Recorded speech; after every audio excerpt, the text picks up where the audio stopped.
Friends, welcome back to my YouTube channel. तो आज हम कंटिन्यू करेंगे अपना discussion about subsidiary books. Subsidiary books में जो प्रिंसिपल सब्सिडरी बुक होती है वो होती है कैश बुक, उसका मीनिंग, उसके features and kinds of cash book. सबसे पहले कैश बुक क्या होती है? Cash book is a financial journal that contains all cash receipts and disbursements including bank deposits and withdrawals. Cash book में basically सिर्फ cash transactions record होते हैं। Cash में जो लेन देन हुआ, पेमेंट हुआ, रिसिप्ट हुआ, वो रिकॉर्ड होता है। और कैश बुक के जो बैंक कॉलम होता है, डबल कॉलम कैश बुक में, उसमें बैंक डिपॉजिट्स और विड्रॉल्स भी रिकॉर्ड होते हैं। फीचर्स ऑफ कैश बुक के फीचर्स क्या क्या होते हैं? सबसे पहले इसमें सिर्फ कैश ट्रांजेक्शन्स रिकॉर्ड होते हैं, नॉन कैश ट्रांजेक्शन्स रिकॉर्ड नहीं होते। It performs both functions as journal and ledger at the same time.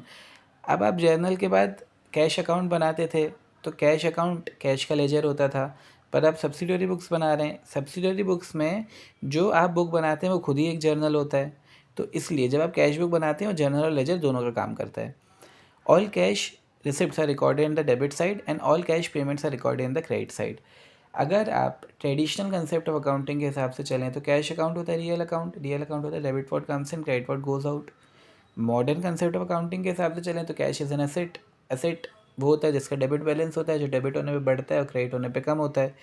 तो डेबिट होने पे बढ़ता है तो रिसिप्ट डेबिट होंगी, और क्रेडिट होने पे कम होता है तो पेमेंट्स क्रेडिट होंगे। Then it records only one aspect, that is cash. Then is types of cash book. Cash book के टाइप्स क्या क्या होते हैं? सबसे पहले जनरल कैश बुक और एक पेटी cash book. General cash book में जनरली 3 टाइप की कैश बुक होती है, एक सिंगल कॉलम, डबल कॉलम और ट्रिपल कॉलम। सिंगल कॉलम वो होती है जिसमें एक ही कॉलम होता है cash account.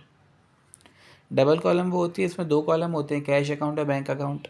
Triple column generally नहीं बनाई जाती है, अगर वो बन रही है तो जनरली उसमें तीसरा कॉलम डिस्काउंट का होता है, मतलब कैश, बैंक और डिस्काउंट। और उसके बाद होता है एक पेटी कैश बुक। पेटी कैश बुक होता है छोटे मोटे खर्चों के लिए, एक इम्प्रेस सिस्टम कहलाता है, जहाँ पे एक पेटी कैशियर अपॉइंट किया जाता है। फॉर एग्जांपल 1-2 रुपये के खर्चे, 4-5 रुपये के खर्चे आप मेन अपने बिजनेस में रिकॉर्ड नहीं करते, मेन कैश बुक में रिकॉर्ड नहीं करते, वो आप पेटी कैश बुक में रिकॉर्ड करते हैं।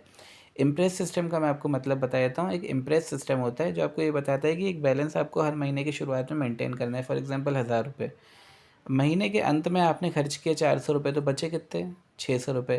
तो फिर अगले महीने की 1 तारीख को 600 रुपये बचे थे, मैं फिर 400 रुपये मेन कैशियर से ले लूँगा, फिर 1000 रुपये हो जाएंगे। फिर इस महीने मान लीजिए मैंने खर्च किए 500 रुपये, तो बचे कितने? 500 रुपये। फिर अगले महीने की 1 तारीख को मैं 500 रुपये मेन कैशियर से ले लूँगा, फिर 1000 रुपये हो जाएंगे। मतलब वो जो 1000 रुपये का बैलेंस है ना, वो हमें हमेशा हर महीने की शुरुआत में मेंटेन करता चलूँगा, और फिर 1000 रुपये से ही छोटे मोटे खर्चे करता रहूँगा। और जो छोटे मोटे खर्चे होंगे वो जो करेगा वो पेटी कैशियर कहलाएगा, और जिस बुक में रिकॉर्ड करेगा वो पेटी कैश बुक कहलाएगी। फ़ायदा इसका ये होता है जिसके जो छोटे मोटे ट्रांजेक्शन्स होते हैं ना, मेन कैश बुक से अलग हो जाते हैं, तो उनको देखना और एनालाइज करना आसान हो जाता है। तो ये पेटी कैश बुक का कंसेप्ट है। So that's it guys, thank you so much.